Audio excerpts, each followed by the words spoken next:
Good morning to all my dear students. कैसे हो आप सभी। तो देखिए, आज हम जो पढ़ने जा रहे हैं वो है बिजनेस स्टडी के चैप्टर 2 व्यावसायिक संगठन के स्वरूप, I mean from a business organisation. ठीक, इसके पहले हमने क्या क्या समझ लिया था। तो इसके पहले हमने पार्ट 1 में हमने समझा था एकल स्वामित्व का आशय, उसकी परिभाषा और विशेषताओं को हमने जाना था। सेकेंड पार्ट में हमने समझा था एकांकी व्यापार का सामाजिक महत्व। थर्ड पार्ट में हमने जाना था संयुक्त हिंदू परिवार व्यवसाय, उसके भाग, विशेषता और लाभ और हानि, इस सब का हमने क्या किया था, अध्ययन किया था। फिर पार्ट 4 में हमने जाना था साझेदारी का अर्थ, साझेदारी का कारण और साझेदारी की विशेषताएं। अब हम पढ़ने जा रहे हैं पार्ट 5। इस वीडियो में हम समझेंगे साझेदारी के गुण या दोष, आई मीन लाभ और हानि। ठीक, साझेदारी के प्रकार, साझेदारों के प्रकार और फर्म में साझेदार कौन हो सकता है, इन सब का आज हम क्या करेंगे, अध्ययन करेंगे। तो हम समझते हैं अब साझेदारी के गुण। ठीक, आई मीन साझेदारी के लाभ। तो देखिए, व्यावसायिक संगठन के विभिन्न रूपों में साझेदारी व्यवसाय मध्यम पैमाने का होता है। इस व्यवसाय के अत्यधिक गुणों एवं लाभों के कारण यह दिनों दिन क्या होते जा रहा है, बहुत ही पसंद आते जा रहा है, आई मीन लोकप्रिय होते जा रहा है। तो साझेदारी व्यवस्था के गुण क्या क्या है, तो देखिए, साझेदारी के लाभ को मुख्य 3 भाग में बांटा गया है। कौन कौन से भाग में, तो पहला हो गया आपका वैधानिक लाभ, दूसरा हो गया आपका आर्थिक लाभ और तीसरा हो गया आपका प्रबंधकीय लाभ। ठीक है, अब देखिए, साझेदारी को तो 3 भाग में बांट दिया गया है, वैधानिक, आर्थिक और प्रबंधकीय। उसी प्रकार से वैधानिक को भी 5 भाग में बांटा गया है। जो पहला है निर्माण में सुविधा, दूसरा है साझेदारों की संख्या, तीसरा है विघटन में सुविधा, चौथा साझेदारी से अलग होना सरल और पांचवा है वयस्क के हितों की सुरक्षा। उसी प्रकार से आर्थिक लाभ को भी 5 भाग में बांट दिया गया है।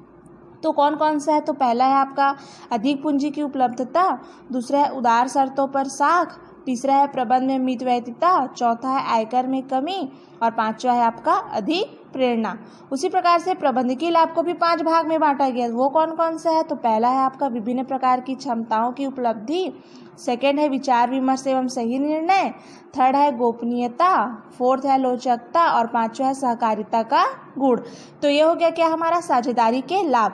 मुख्य रूप से कितने लाभ है उसके, 3, तो वैधानिक, आर्थिक और प्रबंधकीय। तो सबसे पहले हम समझते हैं क्या, तो वैधानिक लाभ के अंतर्गत जो 5 भागों में बांटा गया है उसको हम पहले से देखते हैं। ठीक है, तो देखिए इसका क्या क्या है। सबसे पहले आपका निर्माण में सुविधा। तो देखिए, साझेदारी का निर्माण क्या होता है, बहुत ही सुविधाजनक, आई मीन सरलता से हो जाता है, क्योंकि इसमें साझेदारी में लेख और सल्लेख का निर्माण, पंजीयन क्या होता है, अपनी इच्छा के अनुसार होता है। तो पहला क्या समझे हम, निर्माण में सुविधा। जो क्या बताया गया है कि साझेदारी का निर्माण क्या होता है, सुविधाजनक होता है, क्योंकि इसमें साझेदारी जो सल्लेख है और जो विलेख है वो क्या है, निर्माण करने में और पंजीयन करने में बहुत ही क्या होता है, सुविधा होता है और अपनी इच्छा के अनुसार किया जा सकता है। दूसरा समझते हैं हम क्या, साझेदारों की संख्या के संबंध में सुविधा। तो देखिए, साझेदारी में न्यूनतम 2 सदस्यों से क्या व्यापार को साझेदारी के रूप में प्रारंभ किया जा सकता है, आई मीन मात्र 2 व्यक्तियों से साझेदारी का निर्माण हो सकता है और इसकी संख्या बढ़ाकर अधिकतम कितना किया जा सकता है, 20 तक की जा सकती है, आई मीन 20। ठीक है, तो देखिए न्यूनतम 2 सदस्यों से प्रारंभ, आई मीन साझेदारों की संख्या के संबंध में सुविधा में ये बताया जा रहा है कि मात्र 2 व्यक्तियों से साझेदारी का निर्माण हो सकता है और इसकी संख्या बढ़ाकर 20 तक की जा सकती है। ठीक है, अब देखिए वैधानिक लाभ के तीसरा हम देखते हैं क्या है, तीसरा है विघटन में सुविधा। तो देखिए, विघटन में सुविधा बोला जा रहा है तो साझेदारी व्यवसाय सुगमता से स्थापित किया जा सकता है। अभी मैंने आपको बताया कि क्या आसानी से स्थापित किया जा सकता है और इस व्यवसाय का परिवर्तन भी आसानी से किया जा सकता है, क्योंकि उसी प्रकार इसका अंत भी आसानी से क्या हो सकता है, किया जा सकता है। मतलब बनने में भी सुविधा है और विघटन मतलब उसको समाप्त करने में भी हमको सुविधा प्राप्त होता है। अब चौथा देखते हैं हम वैधानिक लाभ में, तो साझेदारी से अलग होना क्या बोला जा रहा है, सरल बोला जा रहा है। तो देखिए साझेदारी व्यवसाय से कोई भी साझेदार सफलतापूर्वक अपना संबंध विच्छेद कर सकता है, मतलब हटा सकता है। साझेदारी व्यवसाय में कोई भी जो साझेदार है, जो पार्टनर है, वो आसानी से अपना संबंध हटा सकता है, अर्थात साझेदारी से क्या हो सकता है, अलग होना बहुत ही सरल है। पांचों प्रकार में हम समझते हैं क्या, तो वह अवयस्क के हितों की सुरक्षा। तो देखिए, वैधानिक लाभ के अंतर्गत बोला जा रहा है क्या, वयस्क के हितों की सुरक्षा। तो देखिए, इस प्रकार के व्यावसायिक संगठन से अवयस्कों का लाभ होता है, वे लाभ में भागीदार होते हैं, पर दायित्व क्या हो जाता है, सीमित हो जाता है।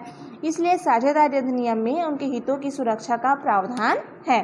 ठीक, ये हो गया हमारा 5 क्या, वैधानिक लाभ। साझेदारी के अंतर्गत पहला वो वैधानिक लाभ, उसके अंतर्गत ये सब हमने समझा 5। ठीक है, अब हम दूसरा समझते हैं, साझेदारी के लाभ का दूसरा भाग चलते हैं हम, आर्थिक लाभ। अब आर्थिक लाभ के अंतर्गत हम पहला समझते हैं, वो क्या है, अधिक पूंजी की उपलब्धता। तो देखिए, आर्थिक लाभ में उसका बताया जा रहा है ना, साझेदारी के लाभ में।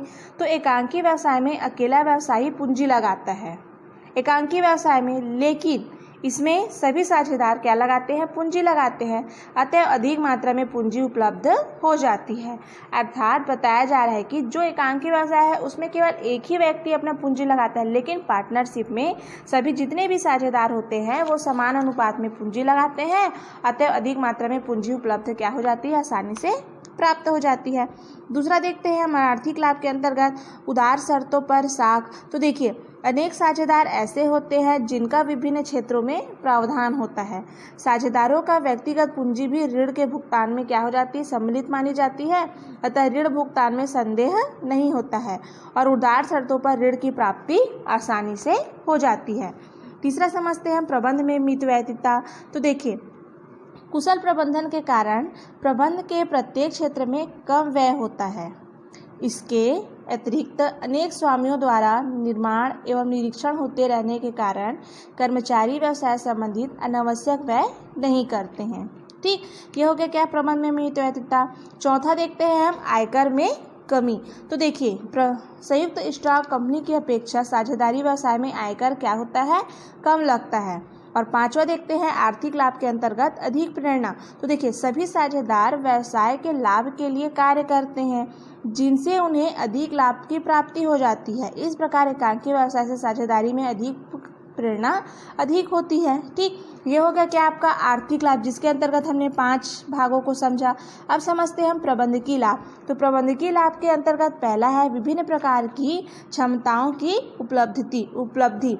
तो देखिए, साझेदारी में विभिन्न योग्यता वाले व्यक्ति को सम्मिलित किया जाता है, मतलब पार्टनरशिप में जिसके पास अधिक योग्यता होगी ऐसे व्यक्तियों को क्या जाता है, पार्टनरशिप में शामिल किया जाता है। अतः व्यवसाय व्यवस्थित ढंग से चलाया जाता है। कुशल प्रबंधकों को साझेदार बनाने के से वे व्यवसाय सफलता के लिए विशेष प्रयास एवं कठिन श्रम करते हैं। अब दूसरा देखते हैं हम प्रबंधकीय लाभ के अंतर्गत विचार विमर्श एवं सही निर्णय। तो देखिए, साझेदारी व्यवसाय में सभी साझेदार से परामर्श लेकर विचार विमर्श कर निर्णय लिए जाते हैं, अतः निर्णय सही होते हैं, सही निर्णय लाभप्रद होते हैं तथा फर्म की स्थिति क्या होती है, बदलती रहती है। ठीक, अब तीसरा देखते हैं हम, इसके बाद क्या है आपका गोपनीयता, सीक्रेट। तो देखिए, गोपनीयता का आशय व्यापारिक नीतियों से तथा उन बातों से है जिसे व्यावसायिक प्रकट नहीं करना चाहता है। यह साझेदारों तक सीमित होती है और जो लेखा परीक्षण अंकेक्षण करना आवश्यक न होने तथा खातों को प्रकाशित न करने के कारण सभी व्यावसायिक बातें क्या रहती है, गुप्त रहती है। अब हम चलते हैं चौथा, इसका लोचकता। तो देखिए, लोचकता का आशय घटने बढ़ने से है, अर्थात साझेदारी व्यवसाय में व्यवसाय को घटाने बढ़ाने एवं परिवर्तन करने में कोई विशेष वैधानिक नियम का पालन नहीं करना पड़ता है। और लास्ट चलते हैं हम प्रबंधकीय लाभ के अंतर्गत क्या है, सहकारिता का गुण। सहकारिता क्या होता है, स प्लस कारिता, 2 शब्दों से मिलकर बना होता है। मैंने आपको पहले भी बताया था, सहकारिता अर्थात 2 शब्दों से मिलकर बना हुआ, अर्थात साथ साथ कार्य करने से लगाया जाता है। सहकारिता अर्थात साथ साथ कार्य करने से है, अर्थात सहकारिता के गुण अर्थात मिलजुल कर काम करने का गुण का विकास होता है। यह क्या हो गया हमारा साझेदारी के लाभ, जिसके अंतर्गत हमने 3 भाग पढ़ा और तीनों के भागों को जो अलग अलग भागों में बांटा गया है उसको हमने अभी क्या किया है, समझा है। अब आगे समझते हैं हम क्या साझेदारी के हानि साझेदारी के दोष।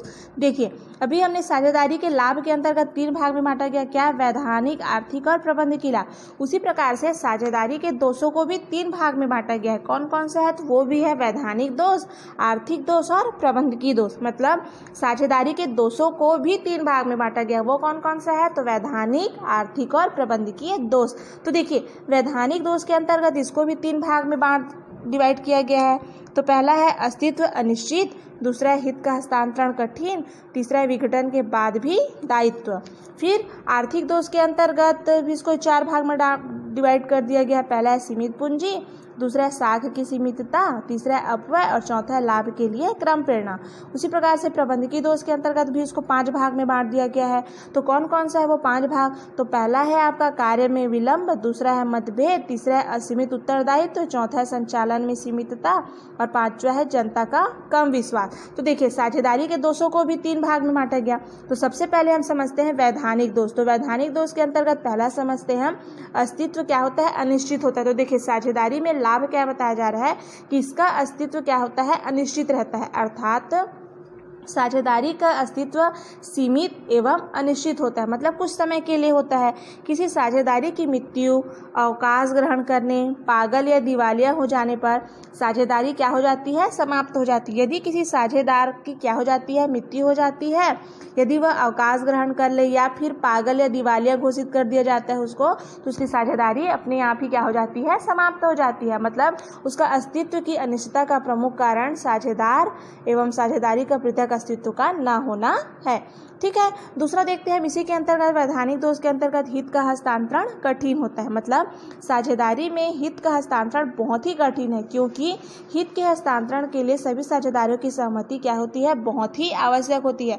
यदि कोई एक साझेदार उसमें सहमति प्रदान नहीं करता है तो उसके हित का हस्तांतरण बहुत ही मुश्किल से होता है, मतलब नहीं के बराबर होता है। तीसरा है आपका विघटन के बाद भी दायित्व, अर्थात साझेदारी के विघटन के बाद भी साझेदार फर्म के दायित्व के लिए उत्तरदायित्व होता है। यदि वह वहाँ से बिजनेस से हट भी जाता है या फिर तो भी उसके बाद क्या होता है? वो साझेदारी फर्म के दायित्व के लिए वह पूर्ण रूप से उत्तरदायित्व माना जाता है। अब हम चलते हैं दूसरा आर्थिक दोष। आर्थिक दोष के अंतर्गत पहला समझते हैं हम क्या? सीमित पूंजी। तो देखिए, साझेदारियों की संख्या सीमित होती है, मतलब 2 से 20 तक ही होती है। मतलब न्यूनतम 2 और अधिकतम 20 संख्या मानी गई है। इसलिए साझेदारियों की संख्या क्या होती है? इसमें बहुत ही सीमित होती है। इसलिए सीमित मात्रा में पूंजी का संचयन होता है।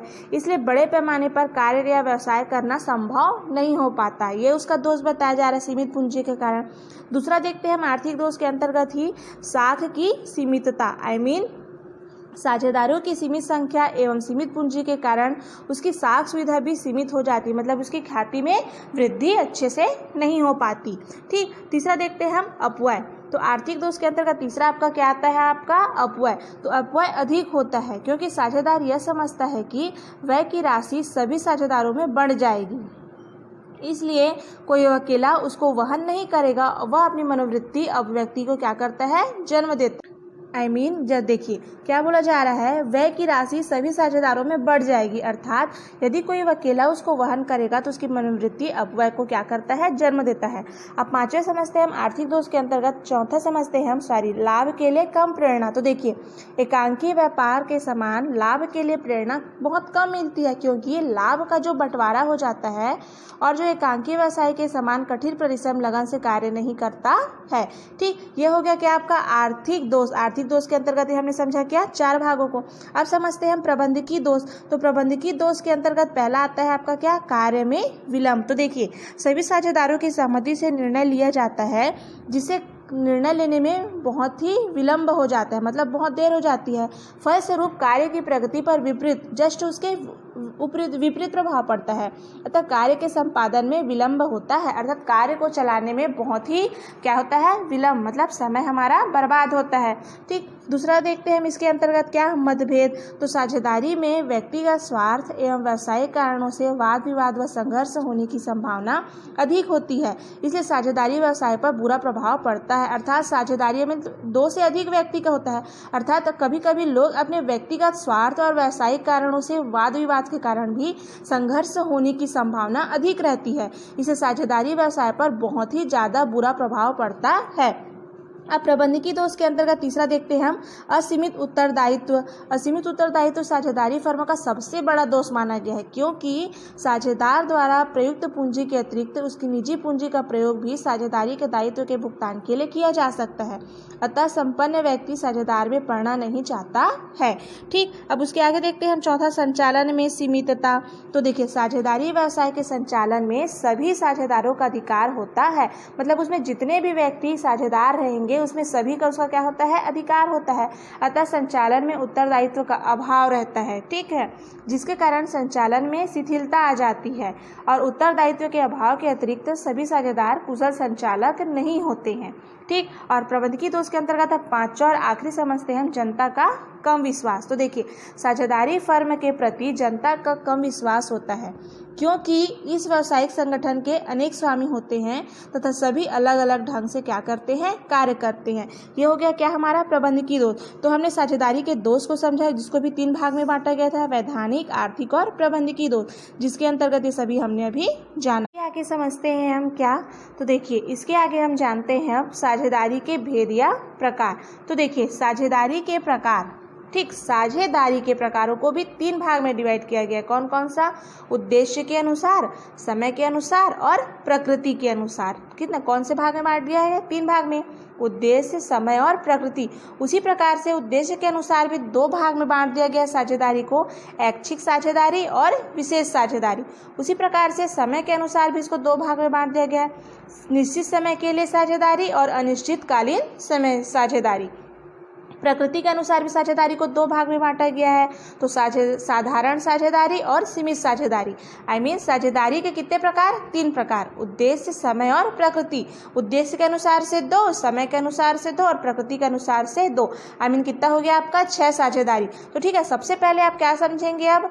उद्देश्य के अनुसार साझेदारी के प्रकार। तो सबसे पहले हम समझते हैं ऐच्छिक। ऐच्छिक साझेदारी, ऐच्छिक का अर्थ आप सभी समझते होंगे, मतलब अपनी इच्छा अनुसार। ठीक है, तो देखिए, पार्टनरशिप एट विल, अपनी स्वेच्छा से क्या करना है, उसमें साझेदार बनना है।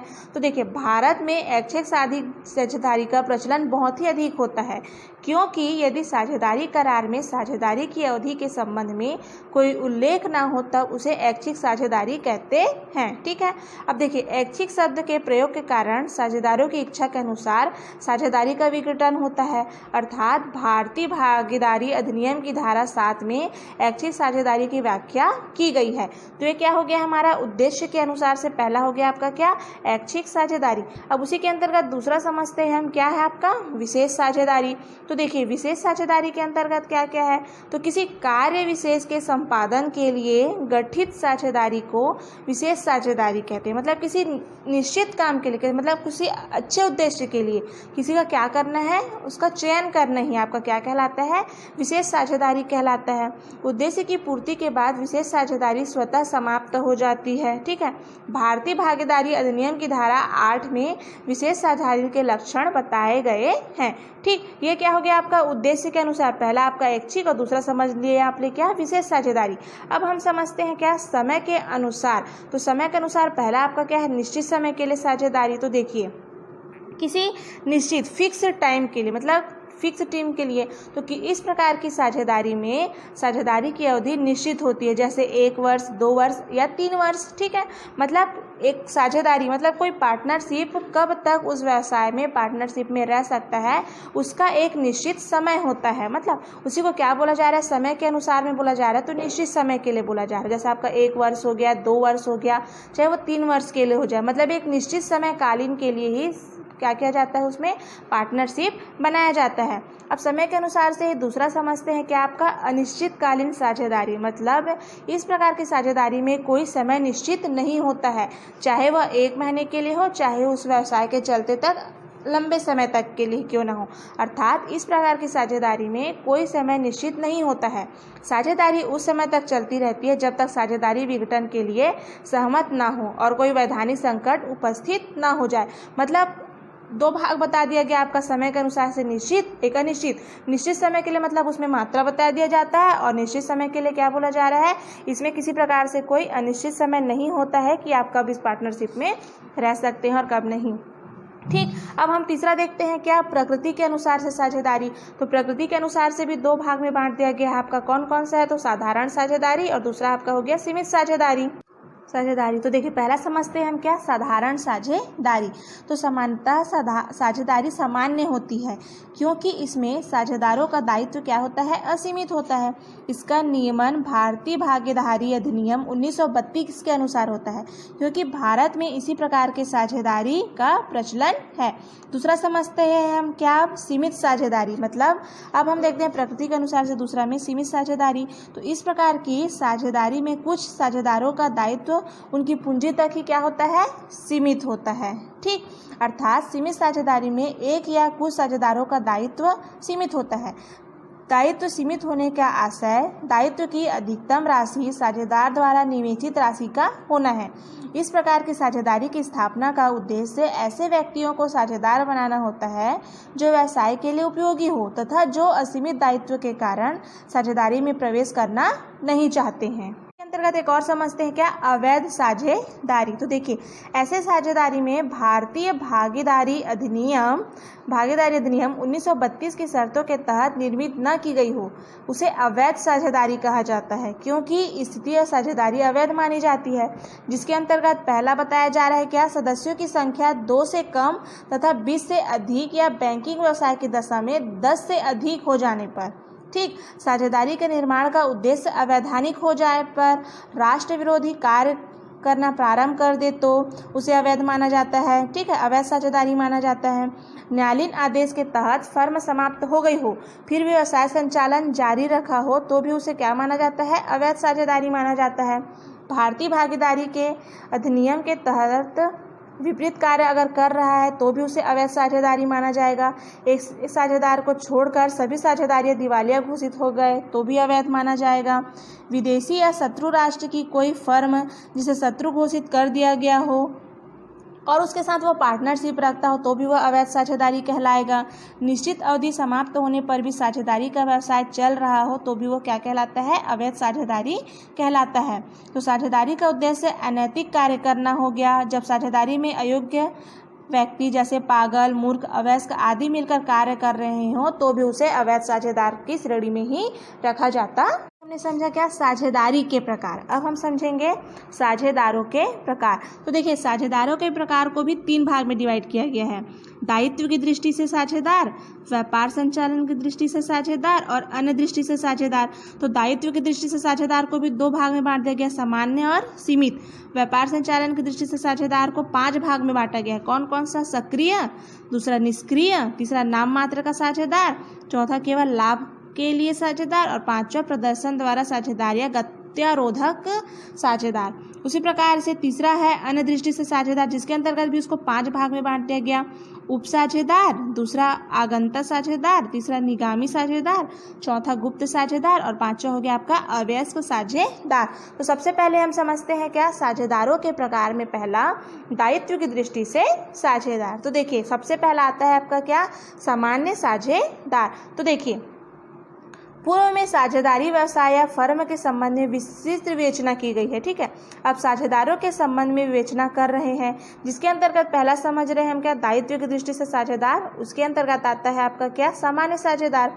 तो जो साझेदार साझेदारी के संपूर्ण कार्यों में क्या लेता है, भाग लेता है, उसे सामान्य साझेदार या सक्रिय साझेदार भी कहा जाता है। इस प्रकार के साझेदारों का दायित्व क्या हो जाता है, असीमित होता है और इसके कार्य से अन्य साझेदारों का आबद्ध होते रहता है। दूसरा देखते हैं हम क्या, सीमित साझेदार। तो देखिए सीमित दायित्व वाले साझेदार को सीमित साझेदार कहा जाता है। यह दायित्व उनके द्वारा लगाई गई पूंजी के बराबर होता है। ठीक, अब दूसरा समझते हैं हम क्या, व्यापार संचालन की दृष्टि से साझेदार, जिसके अंतर्गत पहला आपका सक्रिय साझेदार। ठीक है, सक्रिय अर्थात क्या हो जाता है, एक्टिव। ठीक, तो देखिए ऐसा साझेदार जो व्यापार संचालन में सक्रिय रूप से भाग लेता है, व्यवसाय का प्रबंधकीय कार्य देखता है और अपने कार्यों से अन्य साझेदारों को क्या करता है, अवगत कराता है तथा जिसका उत्तरदायित्व असीमित होता है, सक्रिय साझेदार कहलाता है। इसे क्रियाशील या सामान्य साझेदार भी कहा जाता है। देखिए तो सक्रिय साझेदारों को और क्या क्या नामों से पुकारा जाता है, तो क्रियाशील या सामान्य साझेदार भी कहा जाता है। ठीक, अब दूसरा समझते हैं हम क्या, निष्क्रिय साझेदार। ठीक है, जो व्यापार में पूंजी तो लगाते हैं किंतु प्रबंधन एवं संचालन में भाग नहीं लेते हैं, उन्हें निष्क्रिय या सुसुप्त साझेदार कहते हैं। ये साझेदार अपने तथा अपने साथी साझेदारों के कार्यों के लिए उत्तरदायी होते हैं।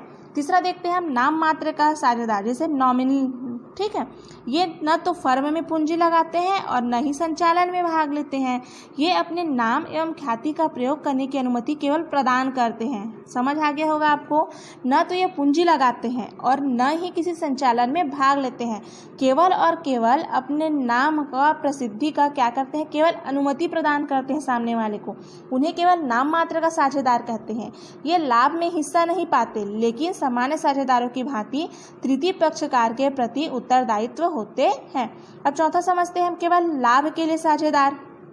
देखिए, पार्टनर ऑफ प्रॉफिट ओनली। ठीक है, तो ऐसे साझेदार जो फर्म में पूंजी लगाते हैं तथा अन्य साझेदारों की सहमति से इन्हें फर्म के लाभ में साझेदार बनाया जाता है, इन्हें केवल लाभ में साझेदार कहा जाता है। इन्हें व्यापार के संचालन में भाग लेने का अधिकार नहीं होता और यह अन्य पक्षों के प्रति सामान्य साझेदारों के भांति उत्तरदायित्व होता है। ठीक, अब हम इसका सेकंड चलते हैं। व्यापार संचालन की दृष्टि से साझेदार में पांचवा समझते हैं हम क्या, प्रदर्शन द्वारा साझेदार या गत्यारोधक साझेदार। तो देखिए, जब कोई व्यक्ति ऐसा आचरण करता है या प्रदर्शन करता है या अन्य किसी अन्य को ऐसा करने देता है, तब उसे गत्यारोधक या प्रदर्शन द्वारा साझेदार कहते हैं। यदि अन्य साझेदार उसके व्यवहार के कारण ऋण प्रदान करता है, तब वह ऋण के भुगतान के लिए अन्य साझेदारों के साथ उत्तरदायित्व माना जाएगा। ठीक, अब प्रदर्शन द्वारा साझेदार या गत्यारोधक साझेदार से आशय का मतलब क्या होता है, यदि कोई व्यक्ति इस प्रकार का आचरण करता है कि अन्य लोगों को यह विश्वास हो जाता है कि वह व्यक्ति किसी विशेष साझेदारी फर्म में साझेदार है, जबकि वस्तु स्थिति ऐसी नहीं होती है। यह आचरण या प्रदर्शन मौखिक या लिखित भी हो सकता है तथा वह किसी अन्य के द्वारा समक्ष अन्य व्यक्ति के द्वारा भी हो सकता है। ऐसे व्यक्ति को प्रदर्शन या गत्यारोधक साझेदार कहते हैं। यदि कोई पक्ष ऐसे फर्म को इसलिए ऋण दे देता है कि वह समझता है कि साझेदारी होने का प्रदर्शन करने वाला व्यक्ति फर्म का वास्तव में साझेदार है, तब वह व्यक्ति भी अन्य साझेदारों के साथ ऋण भुगतान के लिए उत्तरदायित्व होगा। यदि वह व्यक्ति फर्म से पृथक हो जाता है तो उसे सार्वजनिक सूचना देनी पड़ेगी कि वह साझेदारी फर्म में पृथक हो गया है। ठीक, अब हम समझते हैं अन्य दृष्टि से साझेदार में पहला आपका उपसाझेदार। यदि कोई साझेदार किसी अन्य व्यक्ति से अपने लाभ को बांटने का करार कर लेता है, तब वह उस व्यक्ति को उपसाझेदार कहेगा। चूँकि वह वैधानिक रूप से साझेदार नहीं होता, अतः अन्य साझेदारों के समान उसे साझेदारी व्यवसाय में अधिकार नहीं होता है। दूसरा समझते हैं हम क्या, आगंतक साझेदार। तो देखिए, जो साझेदार, आगंतक मतलब इनकमिंग। ठीक, तो जो साझेदार अन्य साझेदारों की सहमति से साझेदार के रूप में प्रवेश करता है, तो उसको आगंतक या नवागंतुक साझेदार कहते हैं, या फर्म में आने के पूर्व फर्म द्वारा किए गए कार्यों के लिए उत्तरदायित्व नहीं होता है। नए साझेदार को करार के अनुसार निर्धारित पूंजी के अतिरिक्त ख्याति की राशि में फर्म को क्या करता है, देना पड़ता है। ठीक, तीसरा समझते हैं हम क्या, निर्गामी साझेदार। तो जब कोई साझेदार अन्य साझेदारों की सहमति से या अन्य स्वेच्छा से फर्म को छोड़कर चला जाता है, तो उसे साझेदार फर्म चलाते रहते हैं, तो जाने वाला साझेदार निर्गामी साझेदार कहलाता है। ठीक, अब चौथा समझते हैं हम गुप्त साझेदार। तो गुप्त साझेदार वे हो जाते हैं जो फर्म में व्यवसाय में भाग तो लेते हैं किंतु जनता से फर्म तथा इस साझेदार के संबंध में गुप्त रहते हैं। जब जनता को इस संबंध में बारे में ज्ञात हो जाता है, तब ऐसा साझेदार अन्य साझेदारों की भांति फर्म के सभी ऋणों के लिए उत्तरदायित्व हो जाता है। पांचवा समझते हैं और लास्ट आपका अवयस्क साझेदार। तो देखिए, वह व्यक्ति जिसकी उम्र 18 वर्ष से कम हो तथा कोर्ट ऑफ वाइस अधिनियम के अनुसार जब किसी का संरक्षण न्यायालय द्वारा किया जाता है, तो उसकी उम्र 21 वर्ष से कम होने पर वह अवयस्क साझेदार कहलाता है। फर्म में अवयस्कों को साझेदार नहीं माना जा सकता, किंतु भारतीय भागीदारी अधिनियम की धारा 30 के अनुसार समस्त साझेदारों की अनुमति से उसे साझेदार फर्म के लाभों में शामिल किया जा सकता है, तब ऐसे साझेदारों को अवयस्क साझेदार कहते हैं। तो आज हमने इस वीडियो में क्या क्या जाना, तो साझेदारी के गुण, उसके दोष, साझेदारों के प्रकार, साझेदारी के प्रकार, इसको हमने क्या किया आज अध्ययन किया।